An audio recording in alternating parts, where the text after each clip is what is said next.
বরের যে অবস্থা আর রসুলের আদর্শ ঠিক একই অবস্থা। বর ছাড়া বিয়েত গেলে পেটন খাওয়া ছাড়া বুদ্ধি নেই, রসুলের আদর্শ ছাড়া মরে গেলে ওর পেটন হবি সেই পেটন কব্বরের মধ্যে, ওর বাটাম ফাটাবি। হ্যাঁ কথা কর, হ্যাঁ হুজুর কি? হ্যাঁ, আমরা জান্নাতে যেতে চাই, ফর্মুলা একটা। এতগুলো আয়াত, সব আয়াত বাদ দিয়ে একটা আয়াত হচ্ছে ফর্মুলা।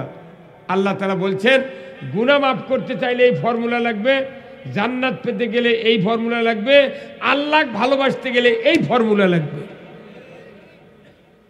এই যে আপনাদের এখানে চিনির কল নাই ভাই, যে যে কুশারের রস দিয়ে বানেশ্বর ঝলমলে রোজার ইফতারির চৌকি বানায়, কতক্ষণ চৌকি গোর বানায় না? আজ থেকে 40 বছর আগে যে চৌকি গোর খাচ্ছিলাম কি স্বাদ। এখন চৌকি হতে দুই প্রকার, একটা হলো চিনি কুশার মিশ্রিত, কতক্ষণ চিনি কুশার মিশ্রিত, আর একটা আছে একটু নরম গোড়, সেটা কুশারের, কিন্তু তারই ভিতরে আবার রং দেওয়া আছে। কোন গিলাসের যদি রোজা থেকে ইফতার করা হয়, ওই গ্লাসের দেখবে রং ভরে আছে, গোল হয়। এই কত বললেন না আপনি? যারাই চৌকি মানে তারা তো ঠিক করবে না। নাটোর পোপারে একটা আড়তি আছে, সেটা হলো গুড়ের আড়ত। ওই আড়তের যিনি সভাপতি, উনি যদি বলে দিতেন একটা ডুপ্লিকেট গুড় এটি আসা যাবে না, এমনও কুশারে গুড় এখন রোজাদাররা খাবি, বাটাল দিয়ে হাতুর দিয়ে কাটেও ভাঙ্গা যায় না। তাহলে এর কি একটা ফর্মুলা আছে, এর কি একটা ফর্মুলা আছে। চিনি জাল দিয়ে কুশারের রসের সাথে গোড় বানাচ্ছে, এখন কে ধরবি এটা? আর বক্তা যদি কয় বক্তাকে খাটার ছানবি, তুই কলুগা। এর একটা ফর্মুলা আছে, আছে না? আর একটা ফর্মুলা আছে, কুশারের রস দেয় মিলত চিনি তৈরি হচ্ছে, ওর একটা ফর্মুলা আছে। আর একটা ফর্মুলা আছে, খেজুরের গাছের রস মানে কেউ লালি বানাচ্ছে, কেউ আবার দানা যদি বানাবে চায়, তার একটা ফর্মুলা আছে। বিভিন্ন ফর্মুলা আছে বাংলাদেশে, কিন্তু জান্নাতে যাওয়ার ফর্মুলা একটা। কয়টা? হ্যাঁ হুজুর কয়টা? একটা। এই ফর্মুলার সাথে কোনো ডুপ্লিকেট ফর্মুলার তালি জোড়া তালি দেওয়ার বুদ্ধি নেই, কোনো জোড়া তালি চলবে না। কিন্তু বাংলাদেশে আমরা জোড়া তালি দিয়ে জান্নাতে যাবার চাচ্ছি, কিছু নবীর কিছু আটরশির কথা কনা রে। তাহলে এটা তো চিনি আর কুশারের রস মিশ্রিত দিবে, খবরদার। খালি কুশারের রস জাল দিয়ে চিনি তৈরি হচ্ছে, ওখানে চিনি দিয়ে চিনি তৈরি হয় না। আপনি জান্নাতে যাবেন, একটা ফর্মুলা দিয়ে জান্নাতে যেতে হবে। আপনি মেম্বার হন, এমপি হন, বক্তা হন, পীর হন, তবলিগ হন, জামাত হন, আর চরমনায় হন, রসুলপুর হন, আটরশি হন, যে কেউ হন না কেন, ইমানদার হলেই ফর্মুলা একটা। কি ভাই? আগে ফর্মুলা যদি না বুঝায়, মানে বক্তৃতা করে লাভ নেই, আছে? তাহলে ফর্মুলা এখন শুনি। আমার ভাইয়েরা, হাজার হাজার আয়াত, আল্লাহ তাআলার এত বক্তব্য, মেইন বক্তব্য হলো আল্লাহ রসুলকে বলেছেন, রসুল আপনি বলে দিন, কুল ইন কুনতুম তুহিব্বুনাল্লাহ। নবী আপনি বলে দিন, আপনার উম্মতের ভিতরে তারা যদি আমি আল্লাহ আমাকে ভালোবাসতে চাই, আমার সন্তুষ্টি অর্জন করতে চাই, আমি আল্লাহ বলে দিলাম ফাত্তাবিউনি, আপনার যেন ওই উম্মতেরা অনুসরণ করে। কেউ যদি আল্লাহকে ভালোবাসতে চায়, রসুলের অনুসরণের মাধ্যমে আল্লাহকে ভালোবাসতে হবে। রসুলের অনুসরণ ছাড়া আল্লাহকে ভালোবাসা যায় না। কার কথা? আজ এত ট্রেন যায় কে, ব্যাপার কি? দেয়াল ভালো হয়ে গেছে নাকি? বাপরে, আমি আসে 4-5 বার হলো।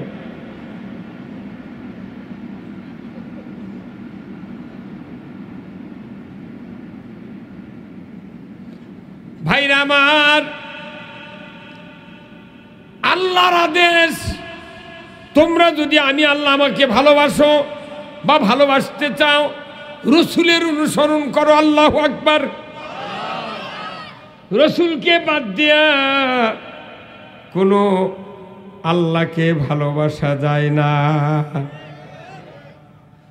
বিবাহ যখন অনুষ্ঠানে যায়, কেউ গাড়ি নিয়ে মাই করে নিয়ে বিবাহ পড়ানোর জন্য যায় না? বরযাত্রী নিয়ে হাজার হাজার বরযাত্রী, বহু মানুষ একত্রিত চলে যাচ্ছে বিবাহ করার জন্য, কিন্তু বর যদি সাথে না থাকে,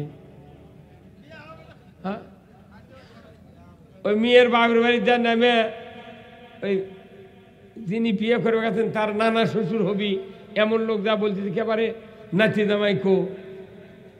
এতগুলো মানুষ গেছে, সব মানুষের টুপি বিভিন্ন কালার, কিন্তু বরের মাথার যে টুপি আছে সেটা আলাদা কালার। কতক্ষণ একবারে সেই রকম মস্তুর মতো খাড়া দিয়া মনে সম্রাট আকবর বসে আছে। কতক্ষণ? তাহলে হাজারো বরযাত্রী শত শত রকমের টুপি মাথায়, কিন্তু ভিআইপি অনুষ্ঠান যদি বর যদি যাত্রীর সাথে না থাকে, ওই বিয়ে কি সফল হবে? বরযাত্রীর সাথে বর না থাকলে যেরকম বরযাত্রীর দাম নাই। মিয়া পক্ষ কবি তোরা বাড়ি যাও, আসল জিনিস তুমি ছেড়ে যাচ্ছ। হ্যাঁ ভাই, কথা কর না গা। ও মিয়া, বরযাত্রী ছাড়া যেরকম বিয়ার অনুষ্ঠান থেকে ব্যাক করে দেয় বর মেয়ের বাপ, ওই রকম আমার আল্লাহ বলেছেন রসুলের অনুসরণ ছাড়া যতগুলি ইবাদত আল্লাহর কাছে আমরা সফর্দ করব, আল্লাহকে দেখাবো, আল্লাহর কাছে কামনা করব তুমি মাফ করো, আমার আল্লাহ বলে দিবেন ও দুনিয়ার মানুষেরা, তোমার ইবাদতের ভেতর রসুলের অনুসরণ নাই, তোমার ইবাদত আমার কাছে কোনো দাম নাই। বরের যে অবস্থা আর রসুলের আদর্শ ঠিক একই অবস্থা। বর ছাড়া বিয়ের গেলে পেটন খাওয়া ছাড়া বুদ্ধি নেই, রসুলের আদর্শ ছাড়া মরে গেলে ওর পেটন হবি সেই পেটন কব্বরের মধ্যে, ওর বাটাম ফাটাবি। হ্যাঁ কথা কর। হ্যাঁ হুজুর কি? হ্যাঁ ভাইরা আমার, আমি আপনাদেরকে বলতে চাই, রসুলের আদর্শ যদি ব্রেনত ধরে না দেওয়া যায়, কখনোই ইসলাম বোঝা যায় না, রসুলের জীবন বোঝা যায় না। কথা ঠিক কিনা? এখন বোঝা গেল রসুলের আদর্শ তাহলে কত দাম। রসুলের অনুসরণের মাধ্যমে আল্লাহ বলছেন তোমরাকে আমাকে ভালোবাসতে হবে, বাস। তারপরে আল্লাহ বললেন যদি রসুলের আদর্শ নিয়ে আমাকে ভালোবাসো, ইহুবিবকুমুল্লাহ, আমি আল্লাহ তোমাদেরকে ভালোবাসবো। ধরে কর আল্লাহু আকবার।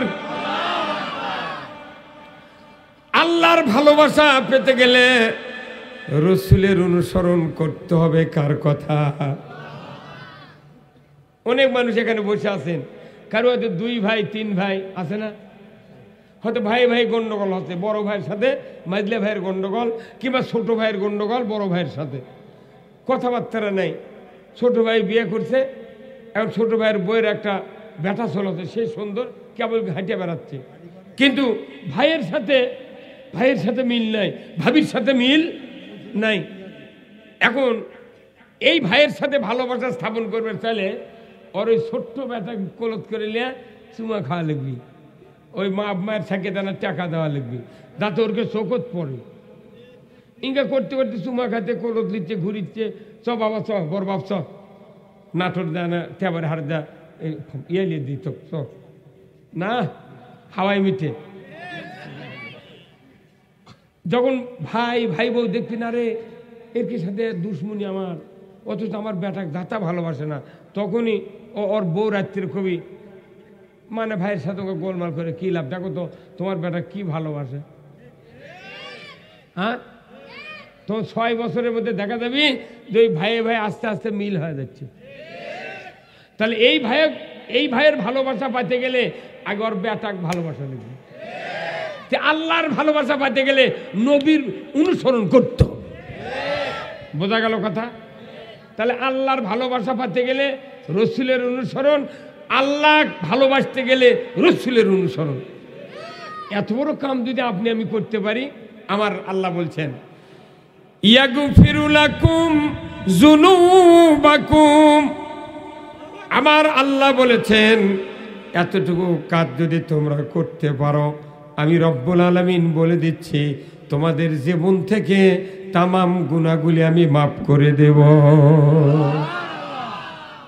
আমরা তো নামাজ রোজা হজ জাকাত করি, কুরবানি করি খালি গুনাহ মাফের জন্য। কি যে কামে গুনাহ মাফ হবি সেই কাম না করে অন্য কাজ করছে, মানে বর ছেড়ে বর যাচ্ছে কথা কর। তাহলে আসুন আমরা এখন কোরআনের আদর্শ, কোরআনের কথাগুলি আমরা শুনবো, যেটা রসুলের আদর্শ আছে ধরে বলুন ঠিক কিনা। আমার ভাইয়েরা, এই আয়াতটাই হলো জান্নাতে যাওয়ার ফর্মুলা। ধরে কোন আল্লাহু আকবার।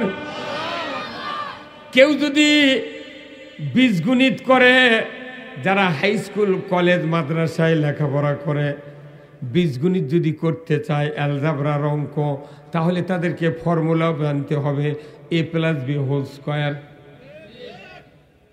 a+b² ফর্মুলা জানতে হবে। যারা পাটিগণিত করে তাদেরকে ফর্মুলা জানতে হবে নামতার ফর্মুলা। গুণ ভাগ যোগ সরল যদি কেউ করতে চায়, তাকে নামতা পড়তে হবে। 1 1 কে 1, 2 2 4, 3 3 কে 9, 3 4 12, 4 5 20, 6 6 36, 7 7 49, 28 64, 9 9 81, 9 10 90। এই নামতা না জানলে পাটিগণিত করা যায় না, a+b² না জানলে অ্যালজাবরা করা যায় না। কথা ঠিক কিনা? তাহলে প্রত্যেকটা জিনিস ফর্মুলা আছে না নাই?